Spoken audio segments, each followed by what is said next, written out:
শনিবার ফিরবে বুঝলি, আমার 16 তারিখ আবার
তিনজনের নৃত্য প্রদর্শন শেষ হলো।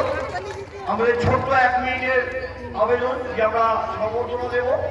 আমাদের ক্লাব সভাপতি তুহিন গুহ মহাশয়কে আমরা সম্বর্ধনা দিচ্ছি। তুহিনদাকে অনুরোধ করছি স্টেজে আসুন। কোনো বক্তৃতা নয়,